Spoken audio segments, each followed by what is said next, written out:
Hello, my name is Moti. Sorry, I didn't prepare any jokes for this talk, so hopefully I'll survive. So the upcoming 15 minutes somehow summarizes a relationship that theoreticians have with practical people. By practical people, I don't mean like flesh and blood. I mean like people that do practice networking. And in every relationship, we need a language, we need a modeling, we need abstraction, and hopefully we need some kind of results. So this will be something that summarizes all of these things. So let's just jump in to this running simplification of the SDN problem that I will define later on, which is online virtual circuit routing. This is really classical stuff already from the 90s. And by online, I mean that things, we'll see what things are in a minute, things arrive without us knowing anything about when they will arrive or what do they want. Like, we don't know the future at all. So let's be a bit more formal here. So we're giving a network. In the network, we have a set of processors or vertices and edges. Each edge has a capacity, okay? And this is the offline part of the input. And then we're giving a sequence of path requests, okay? Which is, we're giving a source, a destination. Like in this example, we have two requests. The first one arrived in time index 1. Let's say you asked to go from the red to the green, and the second one asked to come from the red to the yellow. Good. And then there are all other kinds of parameters. How much money or benefit do the service provider gets for each time step from servicing a request? Servicing a request is just allocating a path that can push flow of the demand that the path request asks for, which is denoted by D. And there is another ingredient which is important, and I would like you to look at this part because this will be like a major thing that differentiates between easy and difficult. Whether the request tells you when it's going to leave, okay? So there are two versions of whether the path request puts here a value or not, okay? So this is the problem definition. We need in an online manner to allocate paths, and sometimes we know when they're going to leave, and on the other variant, we don't know. Okay. In online, okay, so this is our example. So in the first request, we allocated this path, and the load of an edge is simply the flow of an edge over its capacity, yes? Is there a fractional benefit for fractional? Everything, we would like everything that our algorithm will be integral, completely. No splitting, no fractional, it's all or nothing. Very good question. And then this guy comes and we give him this path. So pay attention that the load on the edges can increase, and when some of the guys leave, the load can go down. So things go up and down as much as the adversary would like to make our life bad. So we use this classical performance measure, which is comparative ratio.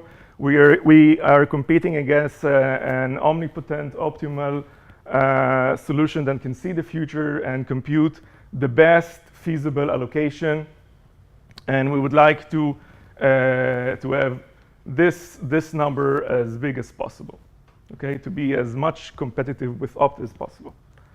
Okay, so as I said before, there are two online versions, the one in which we know where the guy is going to live and which we do not know. If we consider the objective function of maximizing the number of accepted requests, then if we know when the request is about to leave, that is, it tells us that when he's about to leave, then there is this famous result by Averbuch-Hazar and Plotkin from '93, in which they said that the comparative ratio is logarithmic in the number of vertices. But what happened when you do not know when the path request is going to leave? It simply leaves, okay? So in this case, things are really bad. You cannot have any algorithm that provides bounded comparative ratio. Simply consider the following example. The adversary gives you a bunch of paths whatever path you choose in the next time step, it simply shuts this one down, and all the rest which you did not choose, it keeps forever. And since you cannot change your decisions, the things are really bad. So when we said to the networking guy, you know, the things are really bad, reality is not really favorable of us, we cannot do anything here. He said, what is this thing? If a guy cannot get accepted, you simply reject him for life. Consider the fact that you're going to a restaurant, okay? Then you stand in line. You come to the guy at the front, he says, you know what, we're fully booked. So now I will not come back to this restaurant for my entire life. Sounds a bit unacceptable. So what we usually do, we go back in line, and whenever there is room in the restaurant, then we get allocated. Okay, so this is what we proposed to this networking guy, and he said, perfect, this is exactly how it goes in software-defined networks. We said, hooray, and proceeded with the analysis. So this is what we proposed. We call it the accept-standby model. This is in contrast to the accept-reject model of Haber-Buchhazar and Plotkin. In this model, a request arrived. If it gets routed, then whenever it's active, it stays routed, and then when it's decided to leave, then it simply leaves. And if it did not get routed, then whenever it stays active, it will be reconsidered again, and at some point it might get accepted and get a route. Okay, so you can think about it, again, using the restaurant example, that if you are waiting in line and you see that, there is another very nice restaurant across the street, I'm waiting here too long, let's go to this one. So you are in charge of your time, so you can go whenever you want, when you want, but I can assure you that when I have a place for you, I will put you in my restaurant and you will eat there until you'll finish. I will not preempt you, I will not move you, I will not reroute you, I will not do anything for you. The quality of service when you get admitted is perfect, yes. Have you looked at the variant where the request may also specify a maximum amount of time that it's willing to wait, and then you get no benefit? Okay, so this is a good one. We started to think about it, but then we had this feeling that we can somehow enforce the low bounds of the other model. It looked like that you can do some kind of thing, but I need to rethink about it, and I will let you know afterwards. So as I said, this is for the unknown duration. We do not preempt, we do not reroute. This is really, really nice. We saw several talks today in which they thought what to do with this rerouting to compress the headers and everything. We do not do that. We don't need that. Okay, so now the question is, this is a nice model. Can you do something useful with it? So apparently, yes. We managed to develop, in the unknown duration model, we managed to develop an algorithm which has the same competitive ratio as the other guys. And again, the benefit that the algorithm would like to optimize is simply the number of accepted requests over time. You can also think on this measure as if you want to maximize the benefit rate, okay? Okay, so let's move on. How did we do that? Moti. So on the left, you said that the accept-reject result is tight. Does the tightness still hold, or can you do better on that? No. This one, yeah. Yes, it still holds. Yeah. So this is the same since I know when guys are going to leave, then there is they have no point in waiting. It's the same as. I might not have room right now. I would have room tomorrow. Yeah, but since I know the durations of everybody, you know that you will not have a room even tomorrow, because I booked it already. Yeah, but maybe the optimal is not better solution. Excuse me? Maybe the optimal is now a better solution. No, the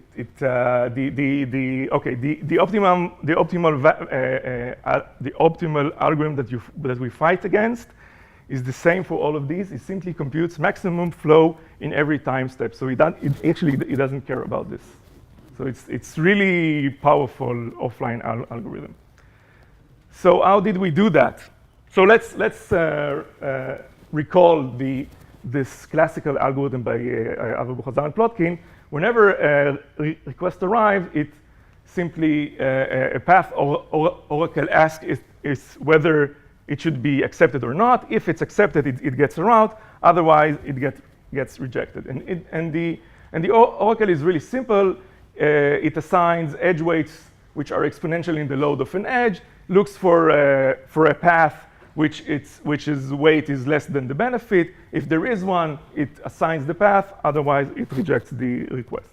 So pay attention that there is a state to the algorithm, and the state is simply the paths that were assigned to accepted request. It do not remembers the request which he rejected. This is the only property that we require from that we need actually from this algorithm. And actually, what I'm about to present, this thing is actually a framework in which you can take any algorithm that has this property with any, I don't know, optimization that you would like to minimize the load, to maximize the throughput. You would like to have a buy criteria. It can be randomized, whatever you want, even a heuristic, and you can just plug it in, and you'll get the same assurances that you had from the original algorithm for each time step.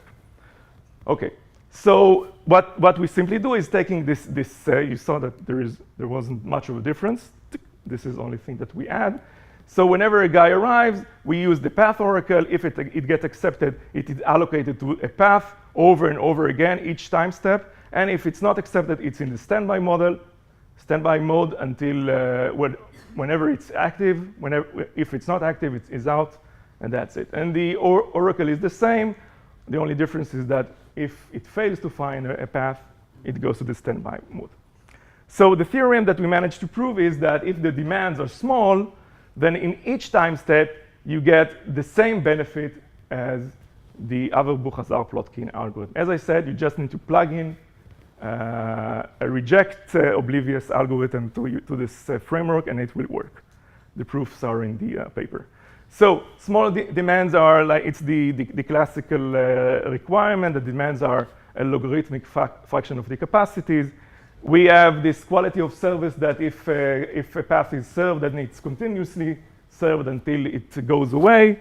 The op that we fight against is fractional, may preempt, it may reroute, it's splittable, whatever you want. It's really, really powerful guy.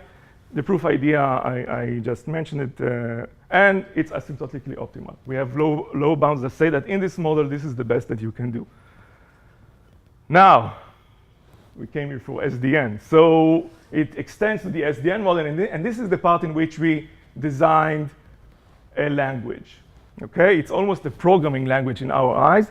So you're giving a network, set of servers, a set of links, capacity over the servers. It's simply the processing, it's their processing ability, and edges is the bandwidth, how much bandwidth they can push.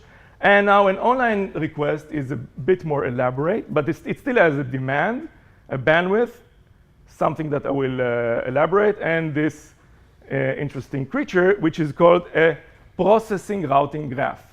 The processing routing graph is simply the X is the set of functions that we would like to map to our network, and the Y is the set of edges which represent links that you can use in your network. For example, I would not like that my information will go through, I don't know, Rutgers servers. You know, you can have this black areas that you would like, that your routing would not go over, because this is also, I don't know, kind of a security requirement. So, and also the demand is a function. You can have the demand can change from each server and each link. The benefit is the same as before. And now the mapping simply maps a processor to the, like a function, to the set of processors that implement this function.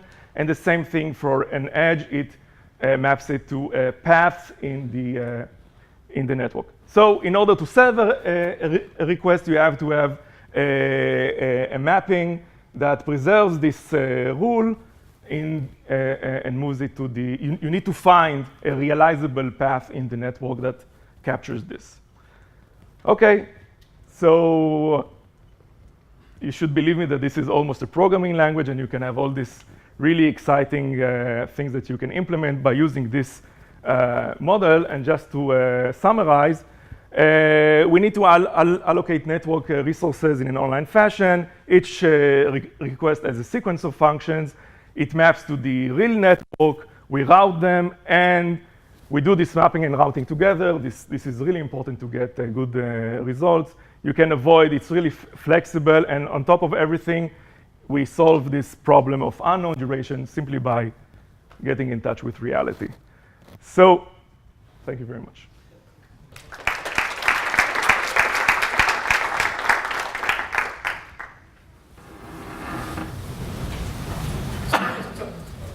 So is the model here, the system model here, that each node has like fixed capacity, but it can run different kinds of functions, or is the set of functions already pre-deployed? So I'm trying to say, is this an NFV model, or is it like more like I have a bunch of nodes already? So the request actually tells us for each paragraph which it knows, like what processors can implement this function. So it has this information, and it tells that, you know, if you want to process me in this stage, I need this guy. My question was more like, say I want a firewall. Are the firewalls already placed at XYZ locations in the network? Yeah, or is it exactly saying, oh, I can dynamically instance the firewall? The network is prepared for the game. Yeah. So it already has a firewall. Yeah. Everything is. So you're not doing a. No, I'm not allocating the. I'm not, installing. It's not an installment question. It's an allocating resources on this already pre-installed functions. I see. So there's a little bit of a disconnect from what NFV is, right? So NFV is trying to say, oh, I have a bunch of hardware on which I can dynamically install these modules on demand. Like, it used to be a firewall yesterday, and now it's like I've decided I don't need firewall, I need like whatever, DOS protection, and DOS protection runs on the hardware. So is that the model, or it's more like, okay, so then there is a firewall at node X? It's this model and the algorithms which run in this model it's really flexible, so you can think about it like this, that this processor, if I ask him to, please start running this guy, it's okay, but it incurs some kind of a processing load on this thing, and this also is captured by this formulation. This is really cool. Actually, before I came here, I thought I solved all the problems in this SDN domain, and then I saw that there are like 3 more or something like this. I'm kidding, of course. The verification, we will not talk about it here. No verification.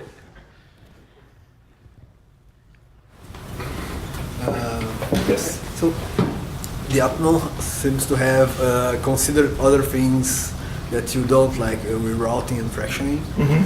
Have you considered either adding this to your model or taking this out from the APNO and seeing how the tie is? That's a good question, but since we have a lower bound, we know that it will not help us. Okay, this is tight. We know that if we will, we don't need to do anything else.